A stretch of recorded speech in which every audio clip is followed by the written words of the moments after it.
Sebaliknya, waman waqa'a fis syubuhat waqa'a fil haram. Dan barang siapa yang terjatuh atau menjatuhkan diri atau bermudah-mudah mengambil yang syubhat, maka sesungguhnya dia telah terjatuh ke dalam yang haram.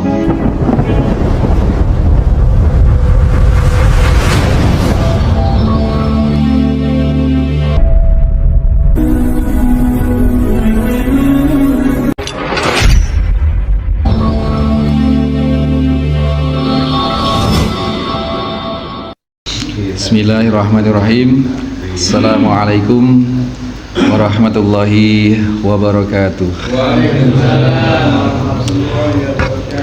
Innal hamdalillah nahmaduhu wa nasta'inuhu wa nastaghfiruh wa na'udzu billahi min sururi anfusina wa min sayyiati a'malina. May yahdihillahu fala mudhillalah wa may yudlil fala hadiyalah. Asyhadu an la ilaha illallah wahdahu la syarikalah. Asyhadu anna Muhammadan abduhu wa rasuluhu la nabiyya ba'dah. Allahumma salli wa sallim wa barik ala Muhammadin wa ala alihi wa sahbihi wa mawala. Qala Allah ta'ala, ya ayyuhalladzina amanu taqullaha haqqa tuqatih wa la tamutunna illa wa antum muslimun. Qala Allah ta'ala aidan, ya ayyuhan nasu taqu rabbakumul ladzi khalaqakum min nafsin wahidah wa khalaqa minha zawjaha wa batha minhuma rijalan katsiran wa nisaa'a wattaqullaha alladzi tasaaluna bihi wal arham innallaha kana 'alaikum raqiba. Ya ayyuhalladzina amanu taqullaha wa qulu qawlan shadida yuslih lakum a'malakum wa yaghfir lakum dhunubakum wa may yuti'illaha wa rasulahu faqad faza fawzan 'adzim. Innal asdaqal hadis kitabullah, khairul hadayi hadayi Muhammad sallallahu alaihi wasallam, wassarul umur muhdatsatuha. Seburuk-buruk perbuatan di dalam ibadah adalah yang mengada-adakan yang tidak ada pensyariatannya. Ma'asyiral muslimin, segenap hadirin mushola Al-Hikmah Tal Kandang Situbondo rahimani wa rahimakumullah. Hari ini kita sampai kepada susunan hadis Ats-Tsani, kata Imam Nawawi, yang kedua di dalam bab keempat, babus sidik, bab jujur, kejujuran, di mana kemarin al-awwal hadis yang pertama kita telah diberikan satu kaidah. Ini hadis-hadis tentang sidik ini, tentang kejujuran ini berisi tentang banyak kaidah yang keseluruhan sabda-sabda baginda Nabi itu sesungguhnya memang kaidah jawamiul kalim, kalimat singkat tetapi memiliki pemaknaan yang luas, dan itu salah satu mukjizat menurut baginda Nabi. Salah satu keistimewaan atau mukjizat yang diberikan kepadaku oleh Allah adalah jawamiul kalim, kemampuan berkata-kata singkat tetapi mencangkup sangat banyak urusan, sangat banyak pelajaran.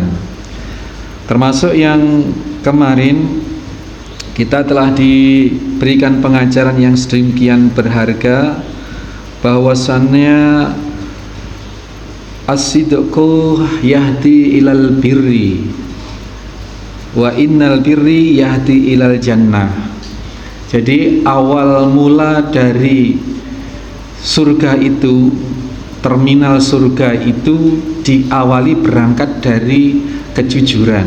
Sesungguhnya kejujuran itu mengantarkan kepada perkara-perkara yang yang baik, perkara yang teramat baik, yang paling baik. Dan perkara-perkara kebaikan yang terbaik itulah yang akan mengantarkan seseorang ke dalam surga. Jadi awal mula surga itu berangkat dari kejujuran. Kita sudah urai tempo lalu, kejujuran itu ada dalam kejujuran pikiran atau hati, ada kejujuran lisan, ucapan, dan kejujuran perbuatan. Telah kita urai secara panjang lebar dalam pertemuan yang lalu. Sebaliknya Rasulullah SAW juga memberikan antitesanya, kebalikan dari kalimat yang pertama tadi itu, wa innal kadhiba yahdi ilal fujur, bahwasanya kedustaan, kebohongan itu mengantarkan atau akan menggiring manusia yang melakukan kebohongan itu terjerembab kepada fujur, kepada keburukan yang buruk, keburukan yang buruk banget. Dan keburukan yang berkategori fajir atau fujur ini, wa innal fujura yahdi ilan nar, dia mengantarkan kepada neraka. Jadi kebalikan dari jujur itu adalah bohong, kebalikan dari albir itu adalah fujur, kebalikan surga adalah neraka. Sangat lengkap sekali. Dan tidaklah seseorang, dan sesungguhnya seseorang ketika melakukan kebaikan-kebaikan, maka Allah berkenan mencatat wa innal fujura yahdi ilan nar wa innar rajula la yakdzibu hatta yuktaba indallahi kadzaban. Dan tidaklah seseorang, tadi itu yang hadis yang pertama menyatakan bahwa tidaklah seseorang berbuat jujur secara terus-menerus kecuali Allah pada akhirnya akan menulis, akan menstempel dia sebagai orang yang jujur gitu, orang yang jujur. Kebalikannya, seseorang yang berdusta terus-menerus hingga menjadi kebiasaan, kalau tidak dusta mulutnya gatal, itu kurang lebih seperti itu. Dan Allah akan pada akhirnya akan menstempel atau mencap dia sebagai pembohong. Dan kalau sudah dicap sebagai pembohong, ya kemana alamatnya? Kalau sudah dicap sebagai seorang sidik, seorang yang jujur, ya kemana alamatnya? Telah jelas tadi diarahkan pengetahuan kita oleh baginda Nabi Shallallahu Alaihi Wasallam. Muttafaqun alaih, itu hadis yang fal awal, hadis yang pertama di bab sidik. Kemudian muallif al-Imam An-Nawawi rahimahullahu taala menuliskan As-Sani, yang kedua, bagian kedua dari bab sidik ini adalah anin Abi Muhammadil Hasani bin Ali bin Abi Thalib. Jadi dari Abu Muhammad Al-Husain. Jadi Al-Husain bin Ali bin Abi Thalib. Ini Husain ini punya anak namanya Muhammad, maka kunyahnya disebut Abu Muhammad bin Abu Muhammad anaknya, kemudian Ali bin Abi Thalib bapaknya. Jadi ini cucu Nabi Shallallahu Alaihi Wasallam radhiyallahu anhuma. Jadi mudah-mudahan Sayyidina Ali dan Sayyidina Husain ini mendapat gelar pengakuan doa radhiyallahu anhuma. Mudah-mudahan Allah meridhai keduanya. Sayyidina Husain menyatakan bahwasanya qala hafiztu mirrusulillahi sallallahu alaihi wasallam, aku hafal kalimat dari Rasulullah sallallahu alaihi wasallam, cucunya ini ya, ta'ma yuribuka ila ma la yuribuka, atau bisa dibaca ta'ma yaribuka ila ma la yaribuk, tinggalkanlah sesuatu yang meragukan hingga ambil hingga ketemu, atau kemudian ambillah sesuatu yang sudah meyakinkan bagi engkau. Ambillah, tinggalkanlah sesuatu yang meragukan bagimu, dan hingga memperoleh kepastian atau keyakinan. Ambil keyakinan itu, ambil yang engkau yakini itu. Fa inna sidqa tuma'ninatun, sesungguhnya kejujuran itu menenteramkan, ya. Wal kadziba ribatun, dan kedustaan itu, kebohongan itu sungguh sangat menggundah gulanakan atau menggelisahkan atau mengacaukan atau menggalaukan, begitu ya, kurang lebih seperti itu. Rawahu Tirmidzi. Hadis ini diriwayatkan oleh Imam Tirmidzi dan sahih. Bapak Ibu sekalian, hadirin hadirat rahimani wa rahimakumullah, kita diberikan satu kata kunci oleh baginda Nabi Sallallahu Alaihi Wasallam, bahwasannya kita diwanti-wanti untuk meninggalkan sesuatu yang masih meragukan, untuk mengambil sesuatu yang betul-betul sudah diyakini. Sekarang perlu kita breakdown berdasarkan keterangan para ulama. Ragu itu yang bagaimana sih? Sesuatu yang meragukan itu yang bagaimana, agar kita terpetakan, bisa menyikapi suatu keadaan. Jangan yang telah jelas kita tinggalkan, yang jelas harus diambil, ditinggalkan. Ragu itu adalah apabila suatu perkara itu kedudukannya 50-50, imbang, 50-50, kayak haram, kayak halal itu. Nah, kalau terjadi keraguan yang faktanya kebenarannya itu 50-50, maka tinggalkan. Tetapi di antara benar dan salah, apabila keseimbangannya itu lebih besar benarnya, misalkan 70 atau 80 benarnya, kemudian salahnya ini 30 atau 20, maka itu terjatuh pada hukum yang benar.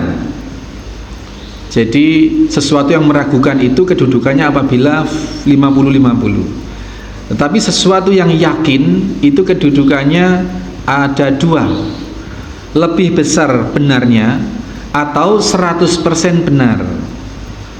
Yaitu satu kondisi di mana antara keyakinan dengan keraguan itu harus jelas petanya. Misal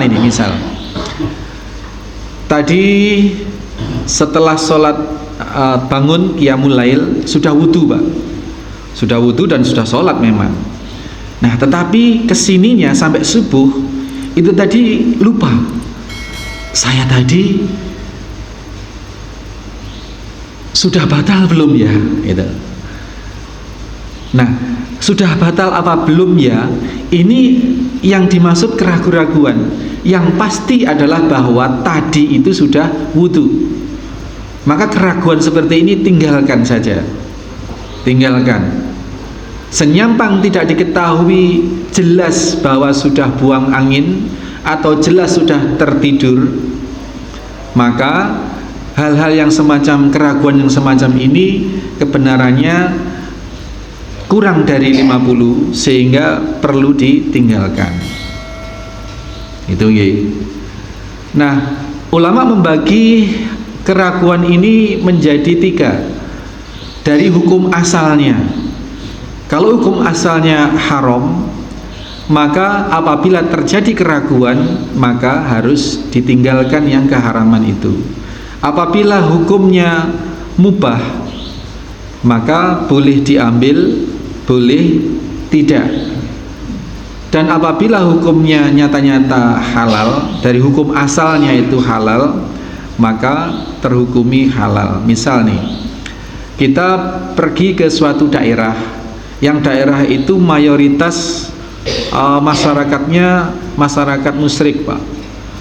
Masyarakat musyrik. Musyrik itu tidak hanya kafir. Kalau kafir ini masih terbagi min ahlil kitab. Jadi masih ada ahli kitab. Ahlil kitab itu umat beragama yang memiliki kitab induk dari langit, Taurat, Injil. Jadi Yahudi Nasrani itu termasuk masih ahlul kitab. Itu sembelihannya halal meskipun mereka kafir, mereka tidak Islam. Ini Yahudi Nasrani yang masih benar, Pak, yang masih benar. Ini mohon dibedakan ya. Tetapi kalau Yahudi Nasrani yang sekarang ini sudah terkategori musyrik, sembelihannya haram. Kenapa musyrik? Karena Yahudi menuhankan seseorang, dan Nasrani yang sekarang ini juga menuhankan seseorang, maka di situ musyrik. Yahudi Nasrani yang masih berpegang pada Taurat yang benar, dan Nasrani yang masih berpegang pada Injil yang benar, ini yang disebut ahlul kitab, sehingga sembelihannya halal untuk dimakan oleh orang muslim. Tetapi orang musyrik di luar Yahudi Nasrani yang masih asli tadi itu, kalau sekarang ini sudah musyrik. Misalkan agama-agama Majusi, agama-agama yang kalau beribadah dengan api, Pak. Dengan api itu kategorinya tidak harus nyalakan api berkobar-kobar seperti Majusi beneran dulu. Ibadahnya dengan menyalakan apa? Api-apian pokoknya. Jadi kemenyan, dupa, ya. Ini kategori-kategori Majusi. Nah, ini musyrik. Nah, ketika kita berada di satu wilayah tempat di mana di situ mayoritas penduduknya itu musyrik, ya termasuk Majusi misalnya, seperti itu. Terus di sana kita mau makan di warung atau di mana yang tidak jelas. Ini meskipun ayam, tapi ini kita nggak tahu hukum asalnya. Kalau masyarakat di situ musyrik, maka sembelihannya haram. Maka ketika kita ada pada keraguan di wilayah, meskipunlah di situ warung muslim, ya, tapi kan orang yang punya warung ini tidak menyembelih sendiri, mesti dia ke pasar gitu. Nah, di pasar itu siapa yang menyembelih itu kita tidak tahu, maka kita ragu di situ. Nah, keraguan yang pada hukum asalnya haram ini maka wajib ditinggalkan. Di mana, Pak, ada masyarakat yang mayoritas non muslim di situ? Di Indonesia banyak ya. Bromo ya, di luar pulau, di Bali misalkan, ya di Bali. Itu yang hukumnya semula haram, maka mutlak ditinggalkan. Karena kemungkinannya lebih banyak haramnya gitu. Kemudian yang contoh ini, karena ini praktek di lapangan banyak sekali, Pak. Praktek meninggalkan keraguan ini di hutan. Kemudian ada kubangan air jernih, ya jernih, tapi kok ada warna yang kurang-kurang ini jangan-jangan dikencingi babi atau dikencingi apalah binatang, tapi tidak tampak, juga tidak berbau. Nah, hukum asal air itu adalah suci atau mubah. Itu keraguan itu boleh ditinggalkan. Keraguan bahwa dia terkena najis itu boleh ditinggalkan, diminum gitu. Mubah. Kalaupun ditinggalkan tidak diminum tidak mengapa. Ini kategori hukum asal yang mubah. Dan ada juga kategori yang hukum asalnya halal atau hukum asalnya wajib. Ya, maka wajib pula hukumnya untuk memegang sesuatu yang wajib itu. Misalnya tadi itu, syarat sahnya sholat itu diantaranya adalah wudhu. Sedangkan kita sudah pada asalnya tadi sudah berwudhu, ya, sholat qiyamul lail atau maghrib lah, maghrib berwudhu, ikut sholat berjamaah, terus ikut taklim sampai isya misalkan. Nah, dia ragu-ragu ketika sudah mau sholat isya, ragu-ragu, saya tadi batal enggak ya itu. Yang sudah wudhu tadi sudah pasti. Sedangkan yang keraguan batal enggak tadi itu kan tidak pasti, masih belum pasti gitu.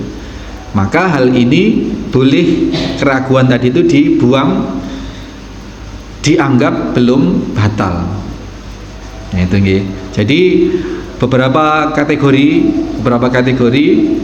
kapan keraguan itu boleh diambil atau harus dibuang. Ada lagi keraguan yang harus dibuang, Pak. Keraguan yang sudah di luar nalar. Orang berwudu, Pak. Itu saya sering dapetin teman-teman ya di mana-mana tempat lah. Wudu itu bolak-balik, Pak. Namanya ini merasa belum sah wudunya, merasa belum sempurna wudunya, wudu lagi. Ini penyakit. Kalau hal yang seperti ini harus dilawan. Itu ada penyakit waswis namanya, penyakit keraguan-raguan yang memang dibisikkan oleh setan. Atau Pak, kalau ada orang sholat gitu, takbir itu bisa berkali-kali, Pak. Meh malah ketinggalan imam. Padahal Pak Imam sudah menjadi imam gitu. Takbirnya ini nggak mari-mari itu. Wah, berkali-kali. Merasa belum memasukkan niat, berkali-kali takbir sampai imamnya hampir rukuk.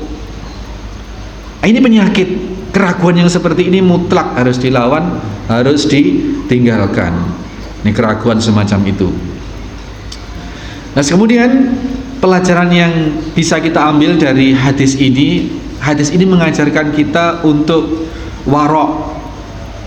Warok itu meninggalkan sesuatu yang kurang berguna. Warok demi agar mendapatkan keutamaan yang baik, yang lebih besar. Adapun warok itu ada dua kategori juga. Yang pertama warok atau meninggalkan sesuatu yang haram.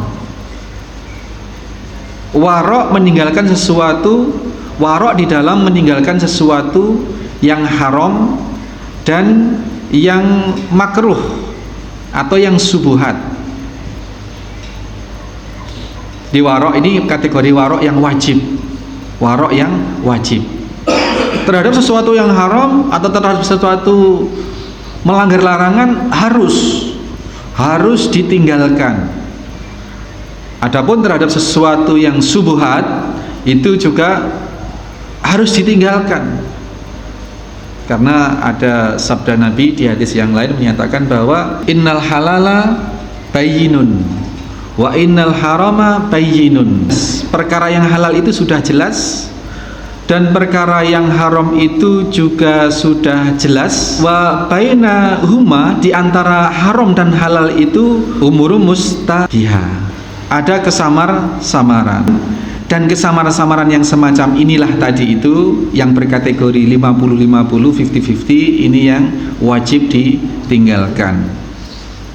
La ya'lamuhunna katsirun minan nas. Kesamar-samaran ini, kata baginda Nabi sallallahu alaihi wasallam, sangat banyak orang yang enggak ngeh, yang enggak paham. Samar. Famanittaqas subuhat, maka barang siapa yang meninggalkan subuhat, faqadis sayra'a lidinihi wa irdih, maka hakikatnya dia menjaga agamanya dan menjaga izzah atau menjaga harga dirinya. Sebaliknya, waman waqa'a fi syubuhat waqa'a fil haram, dan barang siapa yang terjatuh atau menjatuhkan diri atau bermudah-mudah mengambil yang subuhat, maka sesungguhnya dia telah terjatuh ke dalam yang haram. Ini tadi kategori warok yang wajib ditinggalkan terhadap sesuatu yang nyata-nyata haram dan terhadap sesuatu yang samar-samar keharamannya. Kemudian hadis ini panjang, terus dinukilkan oleh baginda Nabi sallallahu alaihi wasallam sebagaimana ada seorang pengembala yang menggembala di luar garis, yang mepet garis larangan. Tanamannya Pak Toto nih belum dipagar, saya ngembala kambing Pak, di sampingnya situ ya mepet banget. Itu halal karena di luar pagar, tapi sangat-sangat rawan gitu, rawan untuk kambingnya nedak makan tanaman. Nah, ini orang yang warok, ini harus dijauhkan kambing ini. Ya, jadi tadi satu, terhadap sesuatu yang haram itu wajib ditinggalkan. Warok dalam kategori wajib terhadap yang haram dan terhadap yang subuhat. Kemudian yang barusan contoh tadi ini adalah warok yang kategori mustahab. Warok yang kategori meninggalkan sebagian yang halal, bukan meninggalkan yang halal. Kalau meninggalkan yang halal, semua halal ditinggalkan. Meninggalkan sebagian yang halal demi untuk terjaga dari keharaman. Tadi itu kambing 25 cm dari pagar tanamannya orang mengembala di situ. Nah, ini rawan. Halal sebenarnya, tapi ini rawan, ini subuhat.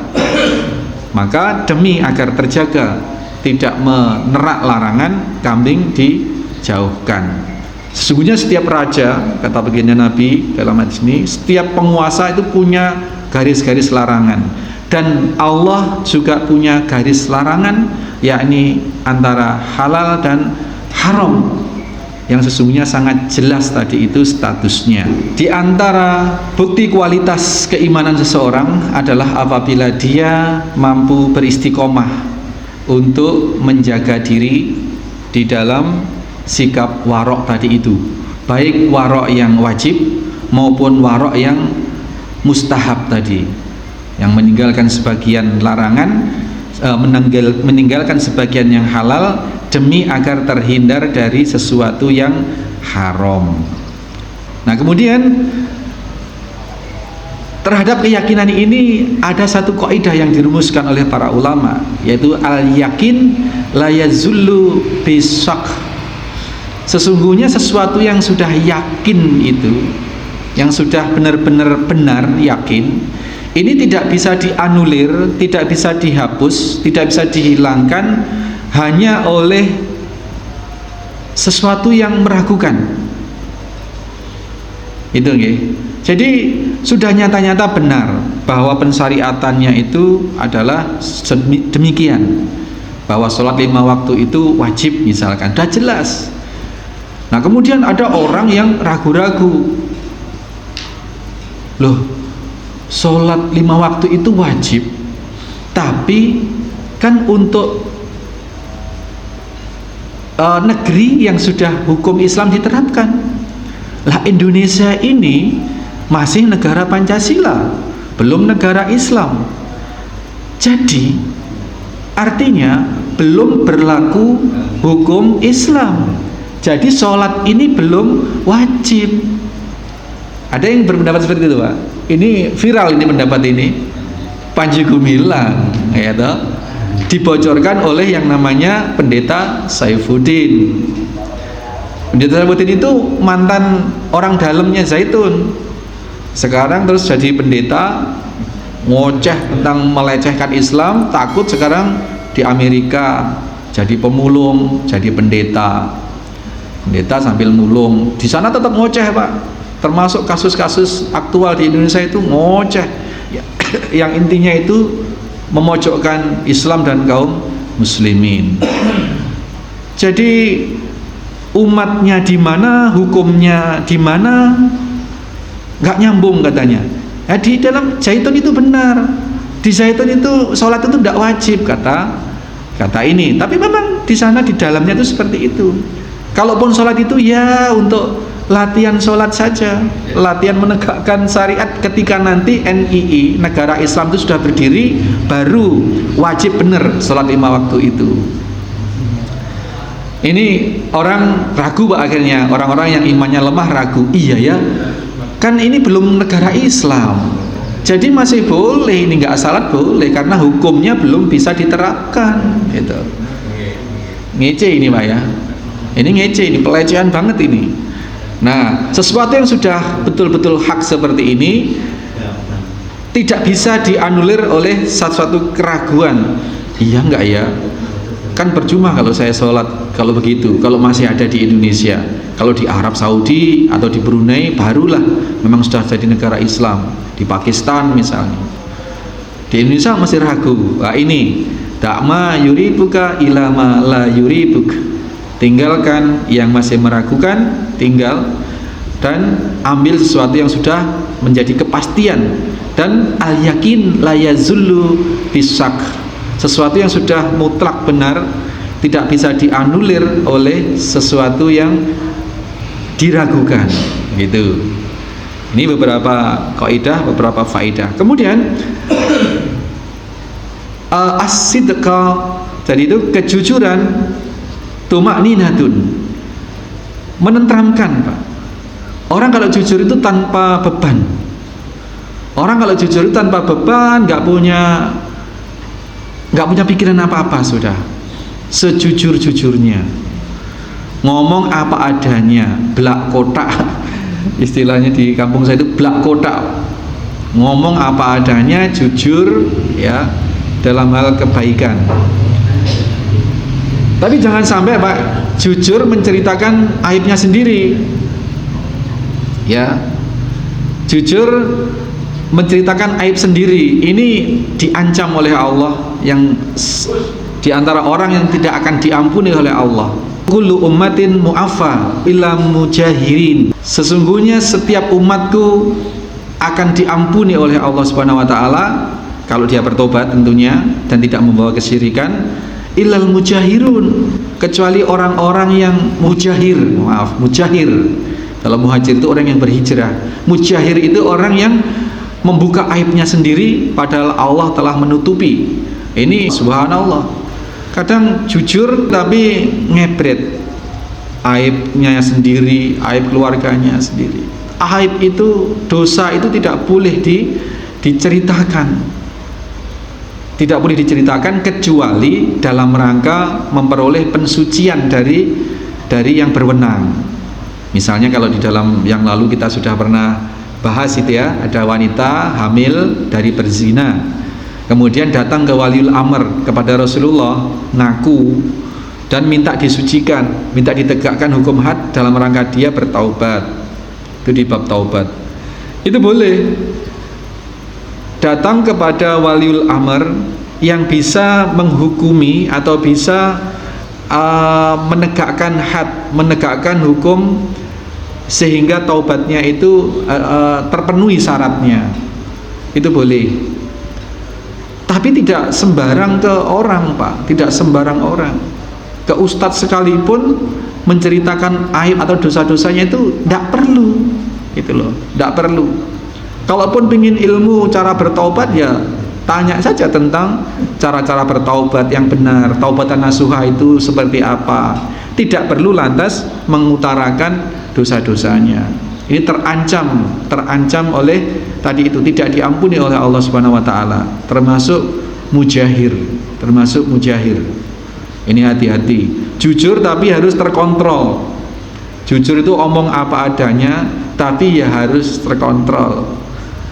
Pak Jokowi wajahnya ndeso, kemudian jujur, Pak Jokowi sampean wajahnya ndeso. Ya, ini tidak beradab namanya, Pak. Tidak beradab.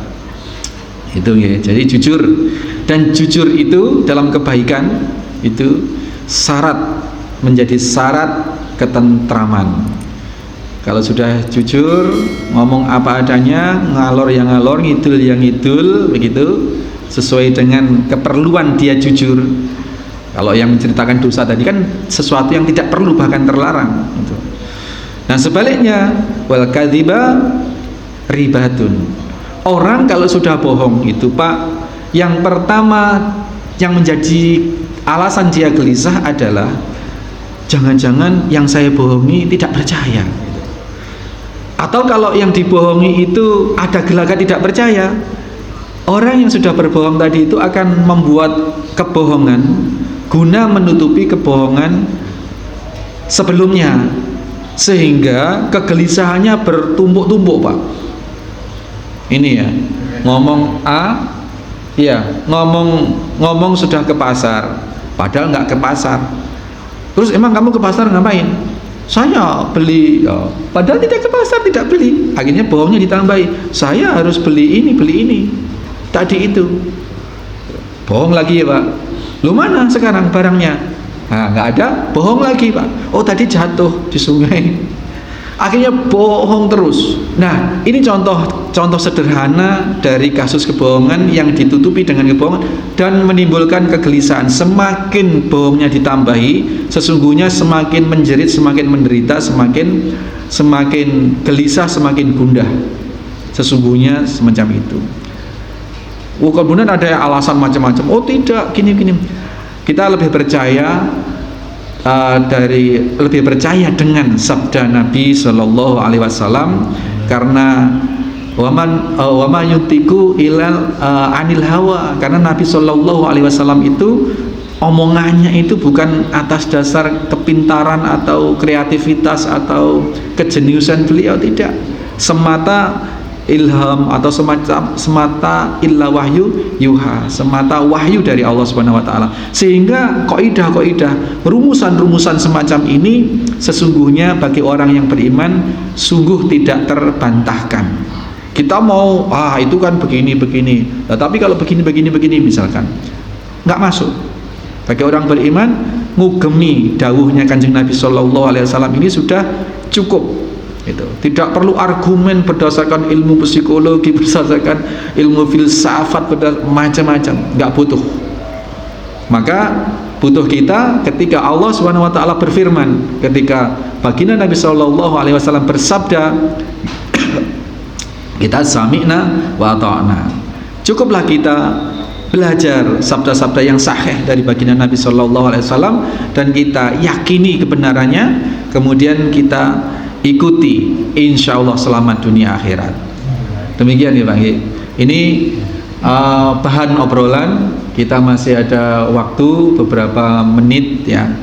Kita surupnya 39 atau 40. Jadi monggo masih ada beberapa waktu untuk kita kembangkan ini materi tentang resep atau rumusan tentang kejujuran dan kebohongan. Sudah 2 poin pekan lalu, bahwa pangkal dari neraka itu adalah kebohongan, pangkal surga itu adalah kejujuran.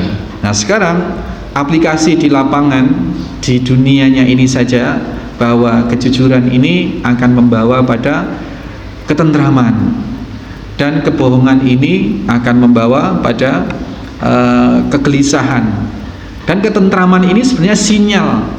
Ketentraman hidup manusia itu, kebahagiaan, ketentraman batin manusia itu sebenarnya sinyal alam surga di akhirat nanti.